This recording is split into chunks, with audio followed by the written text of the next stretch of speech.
सभी साथियों को मौनी अमावस की बहुत बहुत शुभकामनाएं। मौनी अमावस सनातन धर्म का एक अत्यंत पावन व्रत पर्व है। इसे माघ मास की अमावस्या भी कहा जाता है। इस दिन मौन, स्नान, दान और पूजा का विशेष महत्व बताया गया है। महत्वपूर्ण खास बात, इस दिन मौन रहकर किया गया जप और ध्यान कई गुना फल देता है। और इस दिन खासकर दान जरूर करें। अन्न, वस्त्र, काले तिल, गुड़, चावल, कंबल या धन का दान शास्त्रों में कहा गया है। मौनी अमावस के दिन दान करने से 100 गुना फल देता है। प्रिय साथियों, कथा को अंत तक अवश्य सुने। ये कथा है एक ऐसे गांव की जहां प्रकृति अपनी अनुपम छटा बिखेरती थी। कल कल करती नदियां, हरे भरे खेत और सांझ ढलते ही मंद पवन में बहती मधुर लोक लोकगीतों की धुन। किंतु इस रमणीयता के बीच एक भीषण अंधकार भी पनप रहा था। एक ऐसा अंधकार जिसने पूरे गांव के जीवन को निगल लिया था। नियति ने ऐसा खेल खेला था। नियति के विधि से बचाना किसी मनुष्य के लिए असंभव था। उस गांव में एक व्यक्ति रहता था जिसका नाम था भैरव। नाम के अनुरूप ही उसका व्यक्तित्व था, भय और रौद्र। भैरव की क्रूरता की कहानियां दूर दूर तक फैली हुई थी। उसका हृदय मानो पत्थर की एक ठंडी और कठोर शिला बन चुका था, जिसमें दया, करुणा, ममता या प्रेम का अंश मात्र भी शेष नहीं था। सुबह की पहली किरण फूटने से लेकर रात के गहरे आवरण तक उसका जीवन केवल एक ही ध्येय से संचालित होता था, पर बीरा दूसरों को कष्ट देना, उनकी आहों में अपने सुख की तलाश करना और हिंसा को ही अपना धर्म मानना। गांव के लोग उसे देखते ही सहम जाते थे। छोटे बच्चे उसकी छाया से भी दूर भागते। महिलाएं घरों के भीतर दुबक जाती और पुरुष भी उससे आंखें मिलाने से कतराते। हाय रे, ये कैसा मनुष्य है, लोग मन ही मन सोचते। क्या इसने कभी मां का दूध पिया होगा? क्या कभी किसी ने इसे प्रेम से पुकारा होगा? उसके काले कर्मों की फहरिस्त इतनी लंबी थी कि गिनना मुश्किल। चोरी तो उसके लिए हर रोज का नियम बन चुका था, मानो सांस लेने जितना स्वाभाविक।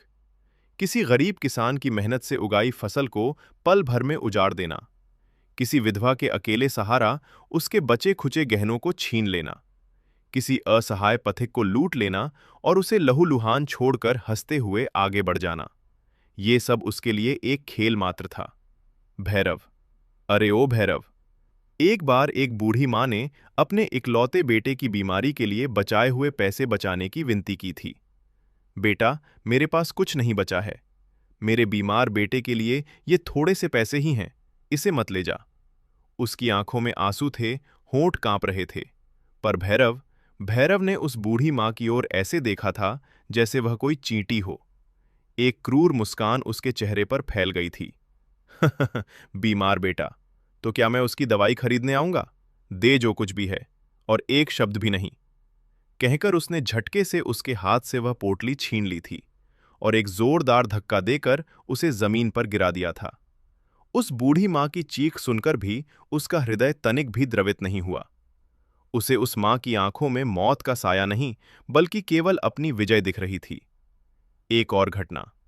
गांव में एक छोटा सा परिवार था, पति पत्नी और एक मासूम बच्ची। पति शहर से लौट रहा था, कुछ सामान और बेटी के लिए एक छोटी सी गुड़िया लेकर। रास्ते में भैरव ने उसे रोका। जो कुछ है निकाल दे। उसकी आवाज में क्रूरता का विष था।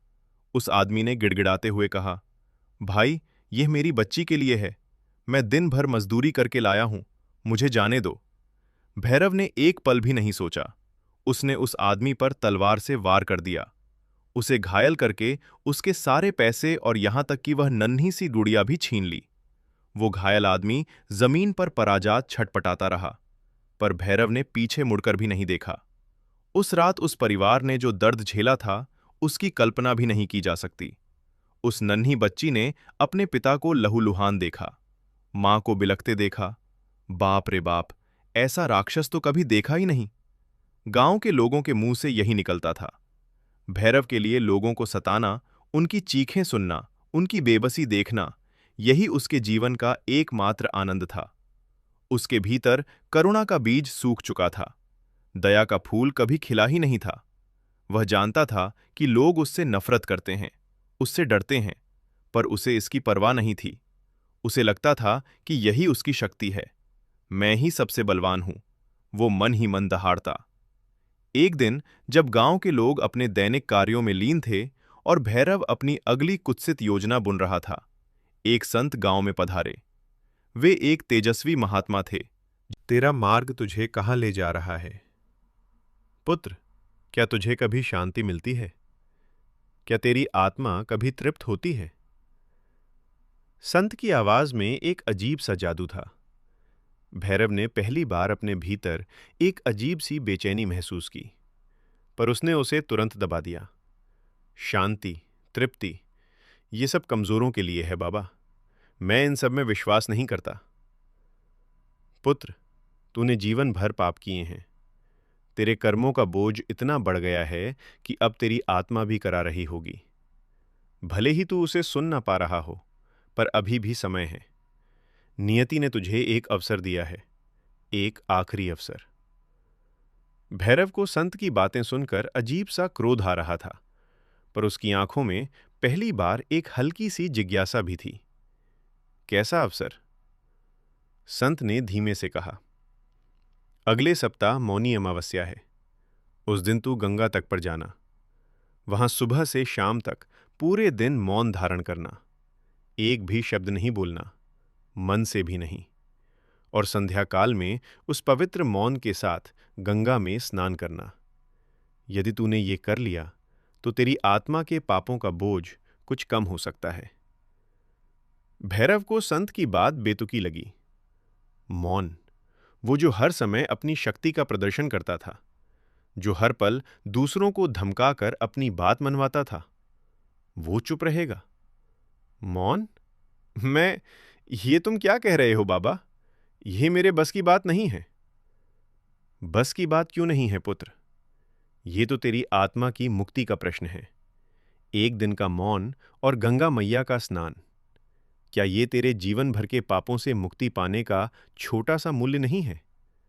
संत ने उसकी आंखों में झांकते हुए कहा। उनकी आंखों में ऐसी दृढ़ता थी कि भैरव उन्हें टाल नहीं पाया। कुछ तो था उस संत में, जिसने भैरव के कठोर हृदय में पहली बार एक छोटी सी दरार डाली थी। ठीक है, मैं कोशिश करूंगा, भैरव ने बेमन से कहा, पर उसके भीतर एक अजीब सी बेचैनी थी। संत मुस्कुराए और अपना आशीर्वाद देकर आगे बढ़ गए। मौनी अमावस्या का दिन आया।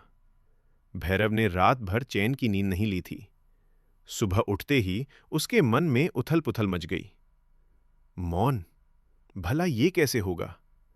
उसके मन में हजारों विचार उम्र घुमर रहे थे, पर संत के शब्द उसके कानों में गूंज रहे थे। तेरी आत्मा की मुक्ति का प्रश्न है। एक अजीब सी शक्ति उसे गंगा तट की ओर खींच रही थी। वो धीरे धीरे गंगा किनारे पहुंचा। सुबह का समय था। कुछ लोग स्नान कर रहे थे, कुछ पूजा पाठ। भैरव एक शांत स्थान पर जाकर बैठ गया और फिर उसने स्वयं को मौन धारण करने का आदेश दिया। पहला घंटा, दूसरा घंटा, उसके लिए एक एक पल सदियों सा बीत रहा था। उसका मन एक उदंड घोड़े की तरह भाग रहा था।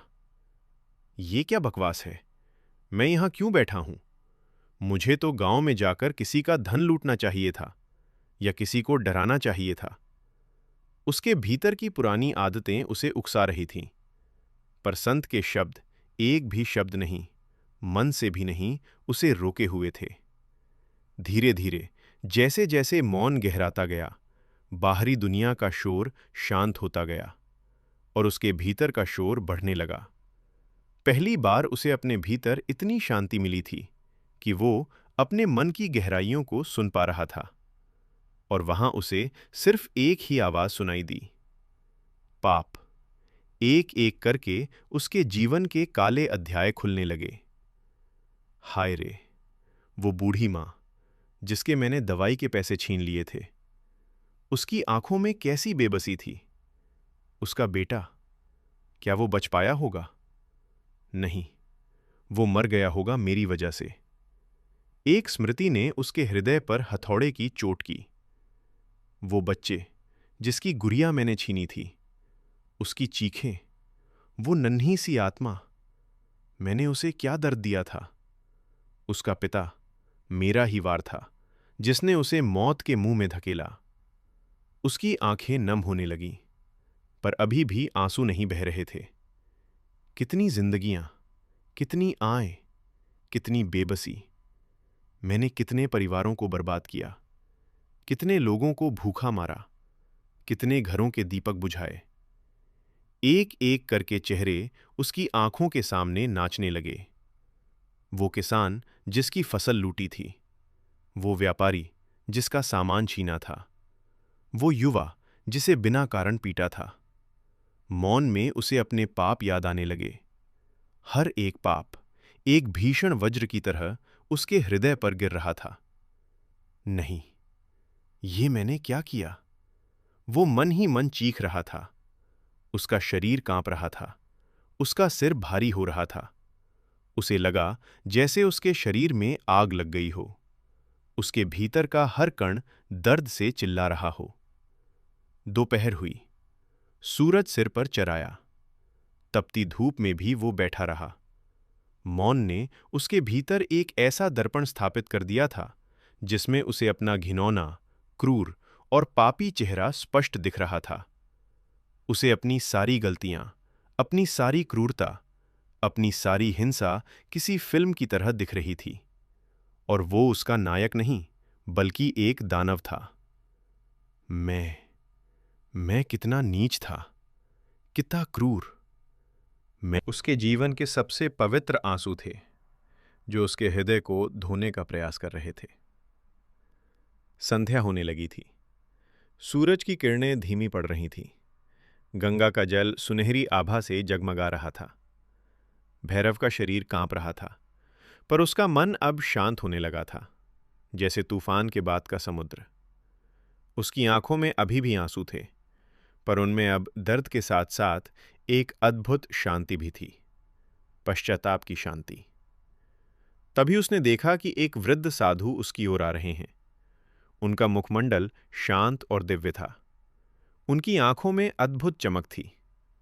साधु उसके पास आकर बैठ गए। भैरव अभी भी मौन था। उसने साधु को देखा। उन साधु की आंखों में उसे कोई क्रोध या घृणा नहीं दिखी, बल्कि असीम करुणा और प्रेम दिखाई दिया।